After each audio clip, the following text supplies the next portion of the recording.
Hey, what is up, everybody? So right before I get into this video, I wanted to let you guys know I do have a second channel for those of you who are interested in videos that I post about my faith. I rarely have made any videos on this channel regarding my faith in Jesus Christ. I share a lot in the community section, and I have posted a few on this other channel in the past. I posted a video yesterday, so for those of you who are interested in that kind of thing, I just wanted to let you know I have that second channel, so feel free to go check it out if you would like. And now if we move on to the topic, this honestly couldn't be more perfect for the Packers. And what I'm talking about is the amount of safeties that are currently on the market. I'm not sure if lots of you guys saw, but there are a ton of different safeties released in the past week that have now flooded the market. There are already a lot of free agent safeties available. And now with a lot of these other safeties now on the market, the more players you have there, it probably pushes the value down of guys when teams have a plethora of options. If there are only a couple options, maybe the price of those guys skyrockets, and I still bet that some of these best safeties they're going to get a lot of money. But there's a lot of other safeties here that the Packers could come in and maybe get some kind of deal on because there's so many different safeties. And let me just show you this tweet from Nick Corte on Twitter. He said this: total 2024 salary shed now at safety has now crossed 9 figures at $103.25 million. I don't know if I can even remember any single position in any other season suffer this much cutting. So a ton of safeties, as I said, have been released for a total of $103.25 million cash saved.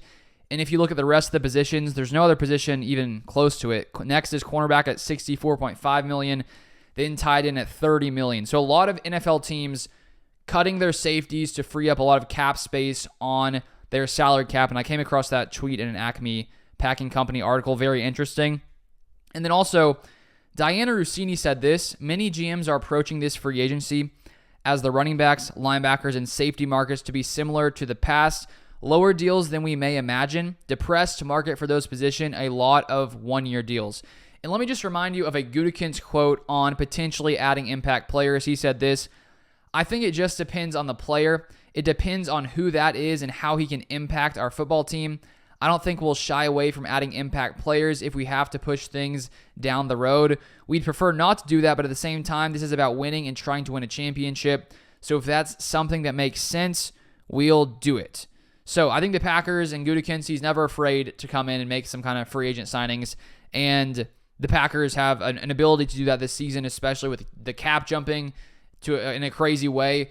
And also with the Packers able to clear up even more salary cap space with some restructures with contracts. They've already done a few, like Rashawn Gary, and they can still do some more in the future. And if we take a look at the current Packers salary cap space, as we're now maybe, 4 to 5 days away from the start of the league year, the last number I saw per over the cap was around $13 or so million. So the Packers already have a good amount of space there as they enter the league year. They still haven't done anything with David Bakhtiari. And if we look at the safeties that have been released, just to give you an idea, Justin Simmons on the Broncos released. He has still been playing at a top-tier level, even though he is 30 years old. Pro Bowler in 2023, tied for the NFL lead with 23 interceptions over the past 5 years. And per Bill Huber of Sports Illustrated, he said this: Simmons would be a good fit in coordinator Jeff Hafley's defense, a scout said, and he'd fit the team's culture too. The only issue I have with Simmons is that he's 30 years old. And if we look at past free agent signings, I was looking at it earlier this morning, some of the bigger names Gutekunst has signed over the years. Zadarius Smith back in 2019 was 26 years old. Billy Turner that same year was 27 years old. Devondre Campbell, when he signed with the Packers initially, was 27 years old.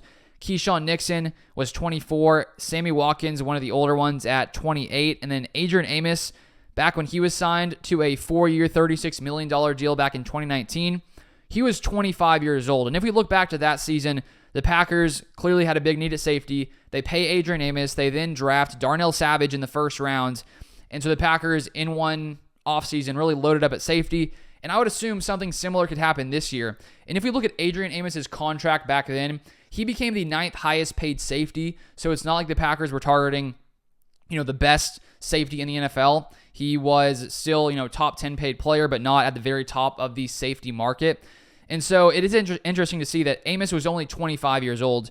And my guess would be the best case scenario is to get a safety in here who is around, 24, 25, 26 years old. Because if you sign him to a few years, 2-3 year deal, then after 1 year in Jeff Hafley's defense, it would be great if they can keep playing at a high level. And when you get some of these guys who are 30 years old, there's a possibility they have 2-3 years left in the tank, and maybe Gutekunst wants to take a risk and bring a guy in and say we think he can at least play at this level for another season. But when you hit 30 years old, there's just no telling when your game is going to start to decline, because every player's game starts to decline at some point. I mean, outside of quarterbacks who have the ability to sometimes play till 40, even though it's not incredibly common, other positions, come 30 years old, lots of them start to decline. There's still guys who can play well 30 through 34. It happens. But you just have to be aware that they could be near the end of their top tier production. Not saying Simmons is, but he's getting near that point.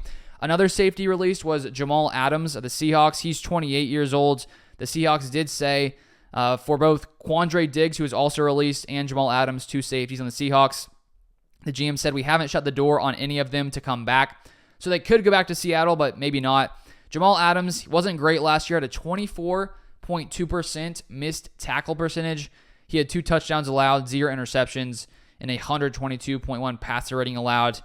Then Quandre Diggs, the other Seattle Seahawks safety, released, 31 years old, last year at a 55.1 PFF grade, which was his worst since 2016. So 2 guys who are a little bit older, but also there's a possibility there. Then Kevin Byard, 30 years old, was recently with the Eagles. He's been pretty consistent. He is 30, though. And then Eddie Jackson, the Bears, 29 years old. So those are players who have been released. And then if you look at some of these free agents, which we have already talked about a good amount here on this channel, the one that's most enticing to me is Xavier McKinney, 24 years old. He could go back to New York, but at the same time, he may sign elsewhere. And the reason I like McKinney a lot, he played really, really good last year, and he's only 24 years old. So if you sign him, you're going to have him for 3-4 years playing at probably his prime elite level, maybe 5 years even. And I just like the idea of bringing in a guy of that caliber. It's going to be expensive, but I think safety is one of the biggest need on this Packers team. And I would not be opposed to unload, the Packers bank account and load up with McKinney. Not sure it's going to happen, but that's honestly my favorite option among these safeties. You got Cameron Curl. He's about to be 25 years old.